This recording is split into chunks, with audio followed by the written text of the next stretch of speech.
হঠাৎ সাকিব আল হাসানের উপরে জিনে আসর করেছে, জিন ভর করল সাকিব আল হাসানের উপর, দেখালেন বোলিং ভেলকি। হ্যাঁ দর্শক, নির্ধারিত 4 ওভার বল করে কিন্তু পেয়েছেন 2 উইকেট এবং রান দিয়েছেন মাত্র 14।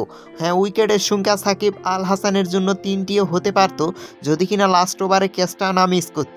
যদি ক্যাচটা ধরতো তাহলে কিন্তু হয়ে যেত সাকিব আল হাসানের 3 উইকেট।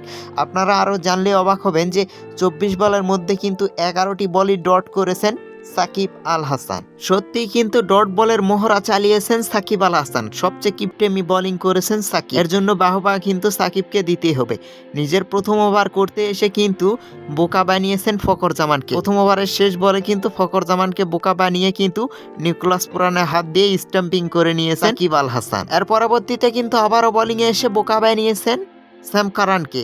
স্যাম কারান কিন্তু সাকিবের বল বুঝতে না পেরেই কিন্তু ক্যাচ তুলে দিয়েছেন, আর সাকিব আল হাসান কিন্তু নিজেই ক্যাচটা লুফে নিয়েছেন। অর্থাৎ কিন্তু কট এন্ড বোল্ড, নিজের বলে নিজেই ক্যাচ লুফে নিলেন সাকিব আল হাসান। সাকিব আল হাসানের কিন্তু দারুণ উদযাপন ছিল নিজের বলেই, কেননা নিজে ক্যাচ ধরার মধ্যে মজাই আলাদা। এই ক্যাচটি ধরে কিন্তু সাকিব আল হাসান উদযাপন করেছেন। এর পরবর্তীতে কিন্তু আর সাকিব আল হাসান পরবর্তী ওভারগুলোতে কোনো উইকেটের দেখা পায়নি, যদিও কিনা একটা উইকেট পেতে পারতেন শেষ ওভারে যদি ক্যাচটা ড্রপ না হতো। ক্যাচটা ড্রপ হওয়ার পর সাকিবকে কিছুটা হতাশ দেখা, যদিও কিন্তু আজকে প্রশংসামূলকভাবে সুন্দর বোলিং করেছেন সাকিব আল হাসান। ছিল আমাদের কাছে থাকা সাকিব আল হাসানের বর্তমান আপডেট। পরবর্তী নিউজ ভিডিও দেখার আমন্ত্রণ জানিয়ে বিদায় নিচ্ছি।